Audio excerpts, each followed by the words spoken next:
This is TradeFlow News, bringing you relevant news and insights from around the world.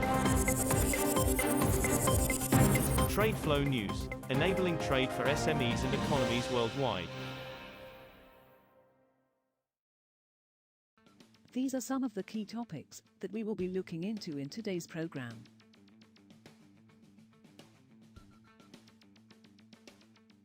First, let's take a look at the overnight headlines which are impacting the commodity markets. Russia is wasting large volumes of natural gas by burning it in a huge orange flare near the Finnish border at a time when it has sharply cut deliveries to the European Union, scientists and analysts said on Friday. Analysts from Rystad, an energy consultancy based in Norway, described it as an environmental disaster and estimated the amount of gas being burned off into the atmosphere was equivalent to about 0.5% of daily EU needs. The spectacular flare can be seen in satellite images of Portovaya, site of a compressor station for the Nord Stream 1 gas pipeline under the Baltic Sea to Germany. The United Arab Emirates is aligned with Saudi Arabia's thinking on crude oil markets, a source with knowledge of the matter told Reuters on Friday. OPEC's de facto leader Saudi Arabia on Monday flagged the possibility of introducing production cuts to balance the oil market. Following the statement by Saudi Arabia's energy minister Prince Abdulaziz bin Salman, there has been a flurry of support expressed by OPEC Plus member states, including Iraq, Venezuela and Kazakhstan, about OPEC's readiness to intervene and restore balance in the oil market. Moving on to the top news in the energy sector. British energy bills will jump 80% to an average of £3,549, $4,188, a year from October, the regulator said on Friday, plunging millions of households into fuel poverty and businesses into jeopardy unless the government steps in. Ofgem CEO Jonathan Brearley said the rise would have a massive impact on households across Britain, and another increase was likely in January as Russia's move to throttle European supplies drives wholesale gas prices to record highs. This is a catastrophe, Britain's leading consumer rights champion Martin Lewis said, warning that people would die if they refused to cook food or heat their homes this winter. China has entrusted a defense-focused state firm to ship millions of barrels of Venezuelan oil despite U.S. sanctions, part of a deal to offset Caracas' billions of dollars of debt to Beijing, according to three sources and tanker tracking data.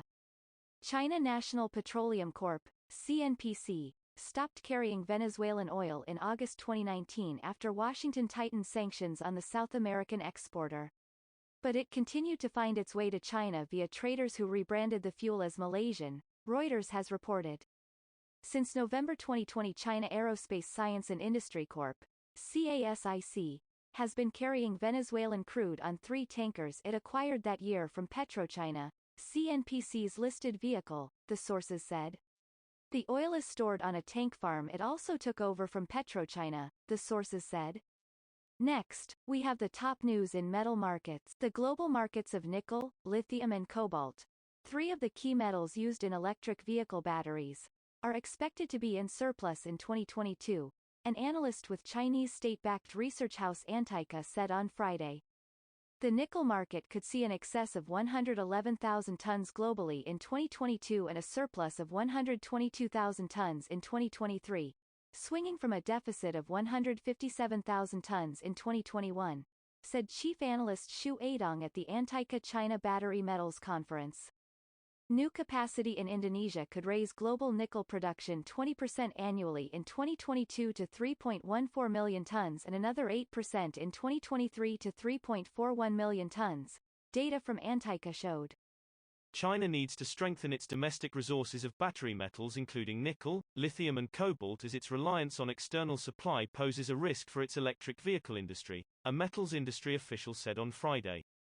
China depends on overseas sources for 93% of its nickel, 98% of its cobalt and 65% of its lithium, said Hu Changping, Deputy Secretary General of the China Non-Ferrous Metals Industry Association. The self-sufficiency rate of nickel, cobalt, lithium and other mineral resources is relatively low, Hu told the Antica China Battery Metals Conference in Dezhou City in Shandong Province. We will now look at the top news in the agricultural sector. Germany's grain and rapeseed harvest is better than expected after a heatwave and drought, but damage is expected to maize, corn, and sugar beet crops, the German Agriculture Ministry estimated on Friday. Farmers were able to gather good wheat and rapeseed crops after they ripened early in the hot summer. But the grain maize crop, used for animal feed, is expected to decline sharply because of the heat and lack of rain. Europe is facing its worst drought in about 500 years, with crops in several countries suffering, especially maize. That is all for today's news on commodity markets. Stay tuned to TradeFlow News as we continue to provide you with more updates. We also invite you to follow us on Twitter at TradeFlow News, which allows you to watch our program on your mobile device or desktop to receive information from there.